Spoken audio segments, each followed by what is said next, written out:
What would you do if the man who destroyed your life, the one who stole your wife and shattered your world, died using your stolen identity? I never thought I'd be asking that question, let alone living it. It was 2 a.m., and the blue light of my phone screen illuminated the grim headline, "Local businessman found dead in Miami hotel fire." My breath hitched, not at the tragedy, but at the name beneath the photo. Asterisk, my asterisk name. Not just my name, but a face I knew intimately.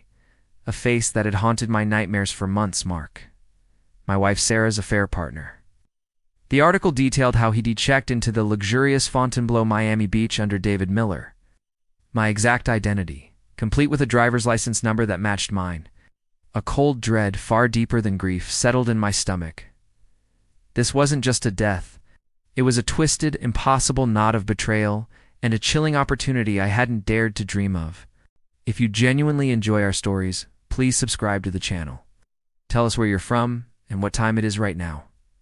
It's always fascinating to know how far our story flows. Our life in Chicago on a quiet, tree-lined street in Lincoln Park had been a carefully constructed lie.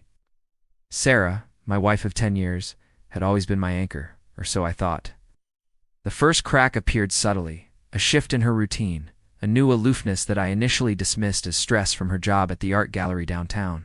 But the humiliation began to fester when I found a receipt for a ridiculously expensive dinner at Alinea, a place she'd always said was too stuffy for us, tucked into her purse. It was dated a night she claimed to be working late. My stomach churned with a sickening mix of confusion and a dawning, terrible suspicion. Then came the strange behavior. Her phone, once left carelessly on the counter, was now glued to her hand, face down. She'd disappear into the guest room for important calls, her voice hushed, almost secretive. The scent of a new, unfamiliar cologne clung to her clothes, a sharp, musky fragrance that wasn't mine. I started noticing the small things, the almost imperceptible tells that screamed betrayal. A text message notification flashed across her screen one evening. And wait for our next escape, my love. My blood ran cold. I didn't confront her, not yet. I was too much of a coward, too afraid of what I would find. The slow discovery was agonizing. I became a ghost in my own home, watching, listening. I found a burner phone hidden in her lingerie drawer, its call log filled with late-night numbers and a contact saved simply as M. I traced one of the numbers to a luxury apartment building in the Gold Coast, a place far beyond our means. The receipts piled up. Weekend getaways to Dallas, expensive jewelry, a watch I'd once admired but couldn't afford. Each piece of evidence was a shard of glass, piercing my heart. Sarah, meanwhile, grew colder, more manipulative. She'd gaslight me, accusing me of being paranoid, of not trusting her. "You're imagining things, David," she'd say, her eyes devoid of the warmth I once knew. "Maybe you're just insecure." She made me feel like I was losing my mind, even as the truth became undeniable. Mark, the affair partner, was a smug, self-satisfied bastard. I had seen him once at a gallery event, a slick, impeccably dressed man with a condescending smirk. He exuded an air of untouchable privilege, the kind of man who believed rules didn't apply to him. Sarah, under his influence, became a stranger. She'd openly mock my career, my aspirations, our life together. They felt untouchable, living in their bubble of deceit, while I withered away, a silent observer in my own destruction. I hit rock bottom one rainy Tuesday night. I sat in my car, parked on a side street near their Gold Coast rendezvous, watching Sarah laugh with Mark as they entered his building. The rain streamed down the windshield, mirroring the tears that finally broke free. I felt utterly, completely broken. The man I was, the life I'd built, it was all gone. But in that moment of absolute despair, a flicker of something else ignited within me, a cold, hard resolve. I wouldn't just survive this. I would make them pay. My emotional breakdown gave way to a meticulous, calculated plan. I started gathering proof, not just for my own sanity, but for the legal and social traps I intended to set. I hired a private investigator, a discreet woman named Elena, from a firm on Michigan Avenue, who provided irrefutable evidence. Photos, videos, hotel records, even recordings of their hushed conversations. I also began to subtly, almost imperceptibly, gather information about Mark. His business dealings, his financial vulnerabilities, his personal habits. I discovered he had a penchant for high-stakes gambling and a history of financial recklessness.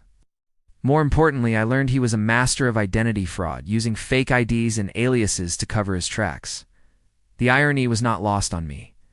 The news of Mark's death, under my name, was the catalyst. It was a gift from the universe, a twisted opportunity. I immediately contacted my lawyer, a sharp, no-nonsense woman named Ms. Chen, whose office overlooked Millennium Park.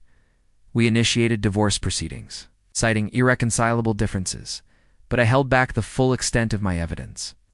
Simultaneously, I began to discover discrepancies in my financial records, reporting identity theft to the Chicago Police Department and the FBI. The timing was crucial. Mark's death, coupled with the identity theft report, created a perfect storm. The police, investigating his death, found my stolen ID at the scene. The pieces began to fall into place, not as a random tragedy, but as a meticulously orchestrated downfall. The public exposure was brutal. The news of Mark's death, initially a local curiosity, exploded when the identity theft angle broke. The media, hungry for scandal, latched onto the story. Prominent businessman dies under stolen identity. Identity theft suspect linked to deceased. The headlines screamed. Sarah, still reeling from Mark's death, was blindsided. She had no idea he'd been using my identity, no idea of the depth of his deception, or mine. The police investigation quickly led to her. As the last known person to have a close relationship with Mark, her burner phone, the one I'd found and discreetly handed over to Alina, became a key piece of evidence. The texts, the calls, the hotel bookings, all linked her to a man who had died using a stolen identity. Stolen identity. The divorce court in Cook County was a spectacle. Sarah, once so arrogant, sat across from me, a pale shadow of her former self. The judge, a stern woman with an unyielding gaze, listened as Miss Chen presented the evidence. The affair, the financial drain, and the damning connection to the identity theft case. Sarah's reputation, her social standing, her career, all crumbled. The art gallery, fearing association with a scandal, terminated her employment. Her friends, once so loyal, distanced themselves. Legally, she was implicated in the identity theft investigation, facing potential charges for aiding and abetting, or, at the very least, for her complicity in Mark's fraudulent activities. She lost everything: our home, her savings, her dignity. The quiet, cold satisfaction I felt was almost overwhelming. I saw Sarah one last time, months later, on a bleak November afternoon. She was working as a cashier at a small grocery store on the outskirts of the city. Her once vibrant spirit extinguished, her eyes hollow. She didn't see me. I simply watched her for a moment, a ghost of the woman I once loved, now utterly ruined. The revenge was complete, not with a bang, but with a whimper. The silence of her broken life was my only solace. The end.